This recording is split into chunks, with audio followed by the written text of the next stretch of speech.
Mukjizat itu definisinya sesuatu yang di luar jangkauan manusia normal. Jadi pernah satu kali dalam hadis Bukhari juga, Abu Qatadah radhiyallahu anhu, sahabat Nabi ini di salah satu peperangan pernah ada anak panah musuh nyasar, kena bola matanya Abu Qatadah. Jadi anak panah itu kena, lalu bola matanya dia keluar. Tinggal sedikit saja ada kulit yang menahannya. Anak panah itu masih tertahan. Jadi matanya rusak total ini. Beberapa sahabat Nabi lewat, lihat, hai Abu Qatadah, matamu sudah rusak itu. Kami putusin aja. Dia bilang, tunggu dulu sebentar. Bawa saya ke Rasulullah SAW. Jangan buru-buru dulu. Maka dibawalah Abu Qatadah ini, dibawa pergi ke Nabi SAW. Dari jauh Nabi lihat, Nabi senyum. Dalam kondisi matanya Abu Qatadah keluar, Nabi senyum. Rupanya Nabi sudah dapat wahyu, ini Abu Qatadah ada yang dia mau minta nih. Lalu Nabi SAW langsung bilang, sebelum Abu Qatadah bicara, wahai Abu Qatadah, kalau kau mau sabar tanpa mata ini, matamu kan korban di medan perang, dijamin bagimu masuk surga. Kalau kau mau juga, saya bisa doakan kamu, minta kepada Allah agar matamu disembuhkan, bisa, tapi nggak ada jaminan surga. Pilih salah satunya. Abu Qatadah berpikir, saya mata tidak ada satu masuk surga, tapi kalau saya didoakan oleh Nabi kembali mata, tidak ada jaminan surga. Sementara dia rencana mau nikah setelah perang. Kalau dia tidak ada mata, dia kelihatan jelek menurut dia. Maka dia bilang kalimat yang cerdas nih. Dia bilang, ya Rasulullah, doakan saya agar mata saya sembuh dan saya juga minta surga. Dua-duanya. Lalu Nabi SAW tersenyum, dicabutlah anak panah itu. Lalu Nabi SAW memasukkan kembali dengan telapak tangan beliau yang suci ke dalam bola matanya. Kata Qatadah, dan juga sahabat-sahabat yang menyaksikan waktu itu, Qatadah sendiri merasakan.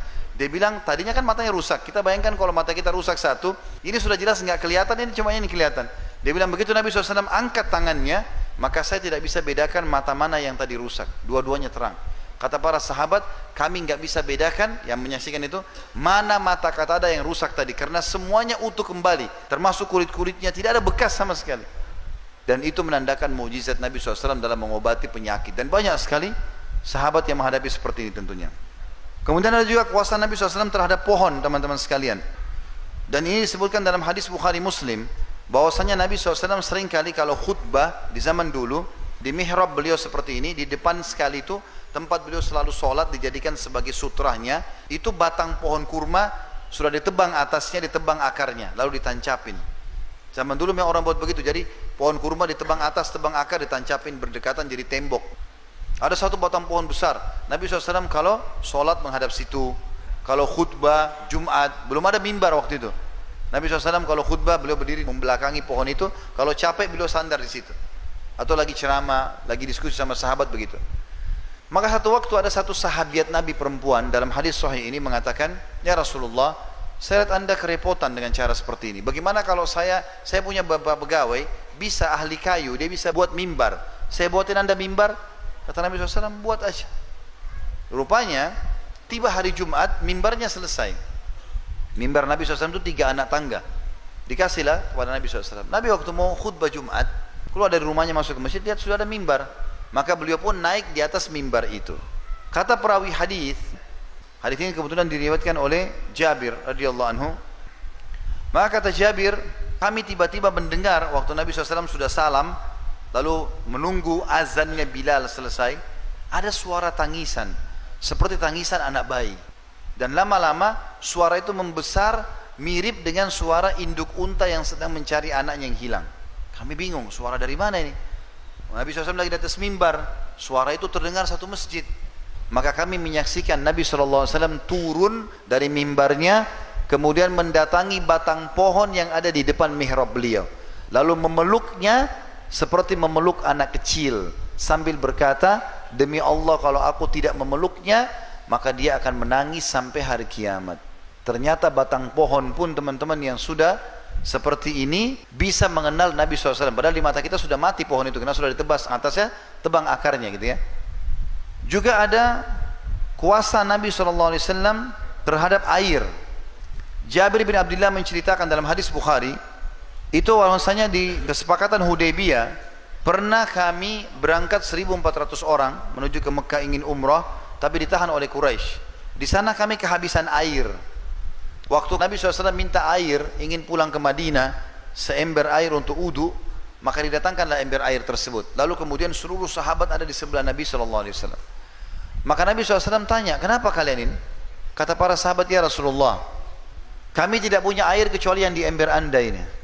Tinggal ini saja yang di ember anda ini. Kalau anda selesai wudu, kami akan berebut nih, karena nggak ada air lagi. Maka kata Jabir, aku pun melihat atau kami menyaksikan Nabi SAW memasukkan telapak tangannya yang mulia dalam ember tersebut, lalu mengalir air dari jari-jari beliau. Sampai seorang penyair Muslim mengatakan, kalau Nuh bisa dengan doanya meminta hujan turun dari langit dan keluar air dari bumi, maka engkau hai Rasulullah bisa mengeluarkan air dari telapak tanganmu. Dan akhirnya kata Jabir, kami pun semuanya mengisi kendi-kendi air kami semuanya berwudu. Setelah selesai itu, baru Nabi SAW angkat tangannya dan ember air tadi tetap penuh dengan air. Pernah juga seorang Ansar menggali sumur di Madinah. Begitu dia gali, lama sekali dia gali sumur tersebut. Setiap gali airnya asin. Dia pindah lagi ke lokasi lain, gali lagi airnya asin. Sampai 3-4 kali gali sumur, airnya asin semua. Terfikirlah di benak dia, datang kepada Nabi SAW mengatakan, ya Rasulullah, bisa lihat enggak? Saya setiap gali sumur selalu asin airnya. Maka Nabi SAW datang. Begitu Nabi SAW datang, Nabi berdoa, lalu Nabi meludah di sumur itu. Tiba-tiba airnya asin berubah jadi tawar. Tapi ingat, ini ludahnya siapa? Nabi SAW. Kita sedang bicara mukjizat Nabi, jangan ngarang-ngarang. Karena sahabat pun tidak pernah ada yang lakukan seperti itu setelahnya. Nggak ada riwayat Abu Bakar pernah meludah di sumur lalu asin jadi tawar, atau Umar, atau Ali, atau Uthman radhiyallahu anhu, tidak pernah. Maka hati-hati, jangan sampai kesalahan di sini terjadi. Maka Nabi SAW akhirnya, karena berita ini Nabi SAW lakukan, maka tersebar. Waktu itu di akhir hidup Nabi, sebelum Nabi SAW meninggal, ada satu orang namanya Musailamah Al-Kadzab. Orang ini mengaku Nabi juga, tapi Nabi palsu. Pengikutnya banyak yang mengakui dia dari sukunya. Maka pengikutnya datang mengatakan, wahai Nabi kami Musailamah, Nabi yang di Madinah itu, di Hijaz, ada sumur air asin, dia ludahi jadi tawar. Ada juga sumur kami, airnya sudah bagus tawar, coba kau ludahin juga, siapa tahu jadi lebih enak. Maka Musailamah ke sana, lalu mulutnya komat kami, dia meludah. Tiba-tiba air sumur itu berubah jadi air yang lebih busuk dari kencingnya kedelai. Allah hinakan. Juga mirip kisah ini, tapi ini tambahan saja. Setiap kali masyarakat Madinah atau kaum muslimin lahir anaknya, selalu dibawa kepada Nabi SAW. Nanti Nabi berikan nama, Nabi tahnik, Nabi kunyah kurma, lalu lengketin di langit-langit gusinya. Karena itu sunnah Nabi SAW mentahnik bayi. Kemudian Nabi SAW juga sering kali mengelus rambut. Dan umumnya anak-anak bayi kalau datang dielus kepalanya sama Nabi jadi subur rambutnya. Maka pengikutnya Musailamah bilang, wahai Nabi kami Musailamah, itu Nabi yang di Hijaz, di Madinah, semua bayi yang datang kalau dielus jadi lebat rambutnya. Ini ada satu bayi kami rambutnya sudah bagus, coba kau elus, mudah-mudahan dia juga jadi lebih bagus. Begitu Musailamah elus, gugur semua rambutnya. Dan dikatakan dalam riwayat, dalam kisah ini, bahwasanya keturunannya orang itu gundul semua, sebagai bentuk penghinaan dari Allah Subhanahu wa ta'ala.